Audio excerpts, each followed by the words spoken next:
Now students, अब हम लोग बेसिकली प्रोकार्योटिक सेल्स के बारे में स्टडी करते हैं।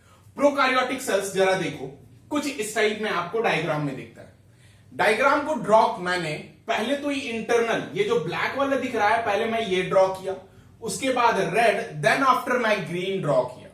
सो अब हम लोग डिस्कस करते हैं प्रोकार्योटिक सेल्स के बारे में। प्रोकार्योटिक सेल्स का ये जो ब्लैक वाली लेयर दिख रही है, जो सबसे इनर है, उसे सेल मेम्ब्रेन कहते हैं। सेल मेम्ब्रेन बेसिकली क्या हो गया स्टूडेंट्स की, ये कवरिंग हो गई सेल मेम्ब्रेन, जो कि क्या कर रहा है, इसके साइटोप्लाज्म को प्रोटेक्ट कर रहा है। साइटोप्लाज्म में बहुत सारे ऑर्गेनल्स वगैरह क्या होते हैं, प्रेजेंट होते हैं। सो ये सेल मेम्ब्रेन किस नेचर का है, सेमी परमिएबल इन नेचर है।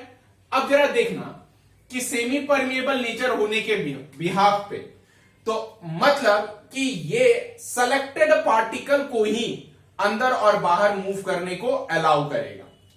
नेक्स्ट, अब जो बीच वाला लेयर है, ये रेड कलर वाला, ये रेड कलर में एक्चुअल में क्या कहलाता है, सेल वॉल कहलाता है। बेटा वॉल आप जानते हो, दीवार कहते हैं, या फिर वॉल को अपन दीवार कहते हैं। दीवार वो है जो काफी ठोस होता है, यानी टफ, रिजिड। रिजिड का मतलब होता है कि वो काफी स्ट्रांग होता है, यानी वो फ्लेक्सिबल नहीं हो सकता है, काफी स्ट्रांग होगा। प्लस ये क्या कंटेन करता है, कंटेन करता है polysaccharides, lipid, पेप्टिडो, glycan. Next students, याद रख लेना, सेल वॉल में सम अमाउंट ऑफ प्रोटीन भी प्रेजेंट होते हैं, प्लस सेल वॉल में बहुत सारे इंपॉर्टेंट सुगर प्रेजेंट होते हैं। इंपॉर्टेंट सुगर जिसे अपन नैग और नेम कहते हैं। नैग का फुल फॉर्म होता है एन एसिटाइल ग्लूकोसामाइन, बेटा ये याद कर लेना। और नैम का फुल फॉर्म होता है एन एसिटाइल म्यूरामिक एसिड। ये आपके लिए मोस्ट इंपॉर्टेंट, आपको याद करके रखना होगा, ध्यान रखिएगा। नेक्स्ट, अब इसके बाद जो सबसे आउटर पे प्रेजेंट होता है, इसे आउटर एनवेलप कहते हैं। आउटर एनवेलप कॉमनली, और अपन इसे ग्लाइकोकैलिक्स भी कह सकते हैं। प्लस ये एक स्लाइम लेयर है। स्लाइम का मतलब होता है चिकना, चिपचिपा, वो लेयर है, that is the slime layer. इसके बाद यही स्लाइम लेयर कैप्सूल्स के तौर पे यूज किया जाता है, यानी कवरिंग होता है। आपने घर में देखा होगा एक मेडिसिन जो बिल्कुल कैप्सूल कहलाता है, जिसमें आउटर कवरिंग जो होता है वो काफी स्मूथ होता है, दैट इज द कैप्सूल। अब बैक्टीरिया को कैप्सूल के बेसिस पे अपन क्लासिफाई करते हैं। अगर प्रेजेंट हुआ कैप्सूल तो इसे कैप्सूलर बैक्टीरिया कहेंगे या फिर कैप्सुलेटेड बैक्टीरिया। अगर कैप्सूल एब्सेंट हो गया तो उस चीज को क्या कहेंगे, नॉन कैप्सूलर बैक्टीरिया या फिर नॉन कैप्सुलेटेड बैक्टीरिया। अब जरा देखा जाए, जो कैप्सूलर बैक्टीरिया यानी जिसके ऊपर कैप्सूल प्रेजेंट होता है, वो टफ और रफ होता है। टफ का मतलब होता है काफी ठोस, और रफ का मतलब होता है कि खुदरा खुदरा सा। नेक्स्ट, जो नॉन कैप्सुलर बैक्टीरिया होते हैं वो स्टिकी होते हैं और छूने से चिकना लगते हैं, स्मूथ होते हैं। अब जरा देखा जाए, ये तो आउटर पार्ट की बात हो गई। अब आउटर पार्ट पे जो जो लोकोमोटरी स्ट्रक्चर है उसके बारे में बात करें, तो बेटा ये देखो, ये है सीलिया। ये जो ग्रीन कलर का दिख रहा है इसे कहते हैं सीलिया, जो कि लोकोमोशन में मदद करता है। सीलिया हेयर लाइक होता है, हमारे बालों के जैसा, और मूवमेंट में सबसे ज्यादा इंपॉर्टेंट रोल प्ले करता है, और ये पूरे बॉडी पर क्या रहता है, प्रेजेंट होता है। अब सीलिया के बाद ये जो ब्लैक वाला दिख रहा है बेटा, इसे अपन कहते हैं पिली। ये प्रोटीनिशियस इन नेचर होता है, यानी प्रोटीन का बना हुआ होता है, ट्यूब लाइक होता है, जिसके बिहाफ पर ये हेल्प किसमें करता है, रिप्रोडक्शन में हेल्प करता है, साथ साथ जेनेटिक मटेरियल को एक्सचेंज करने में सबसे ज्यादा मदद करता है। वो क्या चीज है, पिली है। नेक्स्ट, इसके बिहाफ पे और लास्ट जो बचता है वो सबसे बड़ा और पूरे सेल में एक होता है, जिसका नाम अपन क्या देते हैं, फ्लैजेल। फ्लैजेला के 3 पार्ट होते हैं। पहला, ये जो लाइन बनाया हुआ है, स्ट्रिप किया हुआ है, इसे बेसल बॉडी कहते हैं। क्या कहते हैं इसे, बेसल बॉडी। बेसल बॉडी के बाद ये बीच में जो साफ्ट बना हुआ है, इसे हुक कहते हैं। और लेंथ वाइज जो है उसे अपन क्या कंसिडर करते हैं, फिलामेंट कंसिडर करते हैं। अब स्टूडेंट्स आगे देखना, अब 3 लोकोमोटरी स्ट्रक्चर हो गया, सीलिया, पिली, फ्लैजेला। फ्लैजेला मूवमेंट में, और जैसे चाबुक चलाते हैं ना, उस टाइप में ये जो फ्लैजेला है वो वर्क करता है और वो चलता है, यानी आगे की ओर मूव करेगा तब बैक्टीरिया आगे की ओर फ्लो करना शुरू करेगा, इस टाइप में। अब स्टूडेंट, अब अपन सीधे इंटरनल के टुवर्ड बात करते हैं कि आखिर इस साइटोप्लाज्म में कौन कौन से कंटेंट प्रेजेंट होते हैं।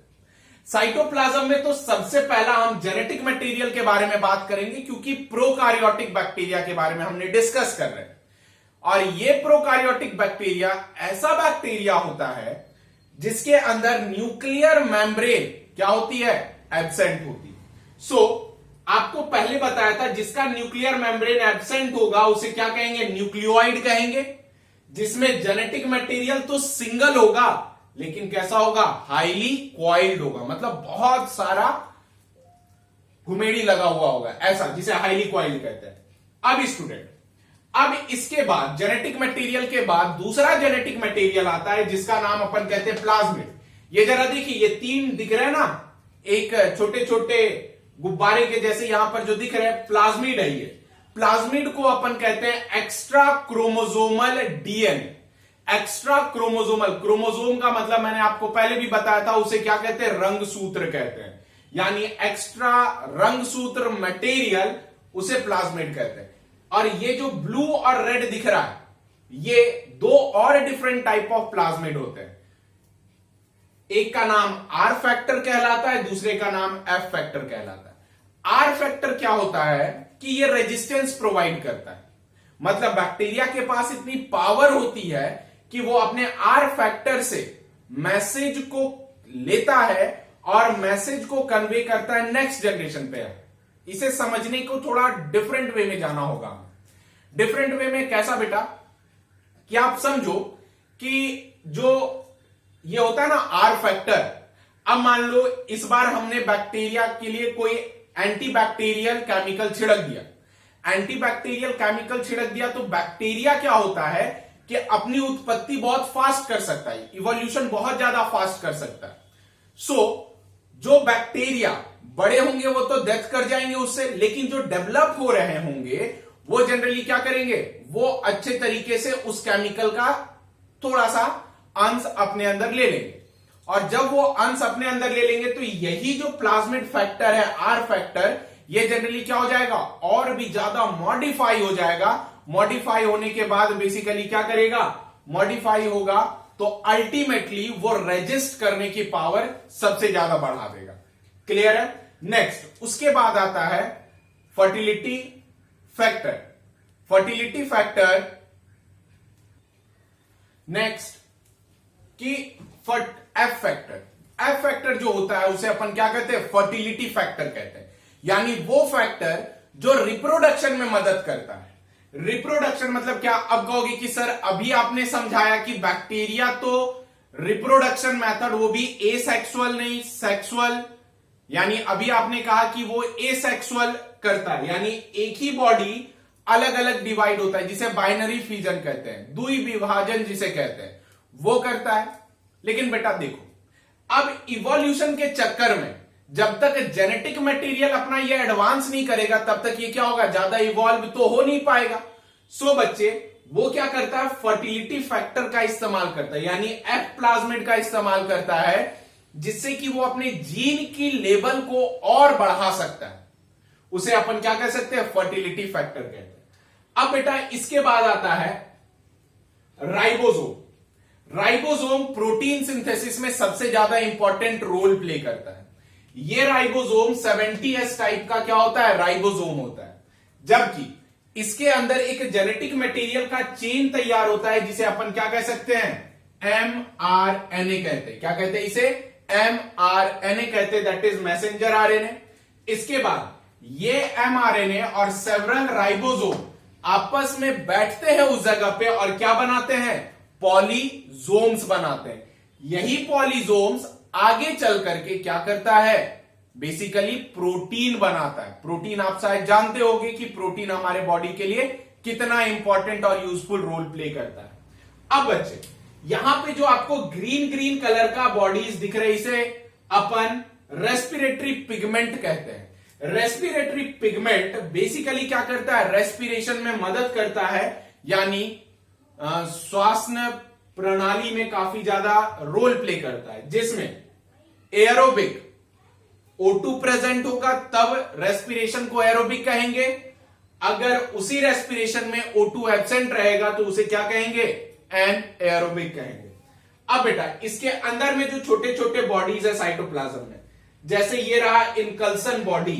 इनकल्सन बॉडी क्या होता है कि वो फूड मटेरियल जो बैक्टीरियल सेल अपने अंदर बहुत ज्यादा बना लिया उसे वो स्टोर करता है। किस फॉर्म में? इनकल्सन बॉडी के फॉर्म में स्टोर करता है। अब इस टॉपिक का सबसे इंपॉर्टेंट टर्म जिसे अपन क्या कहते हैं? मीजोजोम्स कहते हैं। मीजोजोम्स क्या है बेटा? देख, ये क्या चीज है? सेल मेम्ब्रेन पे बना हुआ है ना, इंटरनल इनफोल्डिंग है ये सेल मेम्ब्रेन का। बोलो हाँ या ना? इंटरनल इनफोल्डिंग है सेल मेम्ब्रेन का। वो जनरली क्या करता है? एक्सटेंशन में हेल्प करता है। एक्सटेंशन का मतलब होता है कि अगर कोई दूसरे जगह पे चला गया और बाहर से वाटर इस बैक्टीरिया सेल के अंदर आ गया तो क्या होगा? इसका साइटोप्लाज्म एक्सटेंड होगा।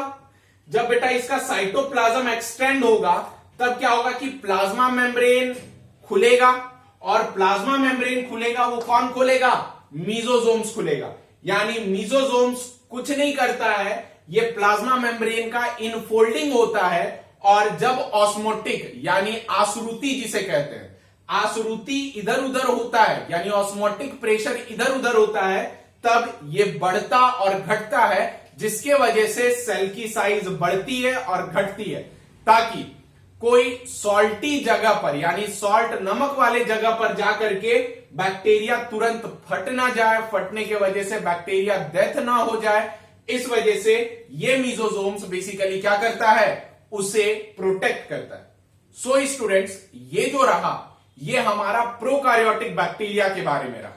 सो अब हम लोग अपने नेक्स्ट वीडियो में डिस्कस करेंगे अबाउट द यूकार्योटिक बैक्टीरिया, जिसमें अपन सारे यूकार्योटिक के कैरेक्टरिस्टिक फीचर्स और ये सब क्या करेंगे? डिस्कस करेंगे। सो तब तक के लिए stay safe, stay healthy and thank you for watching.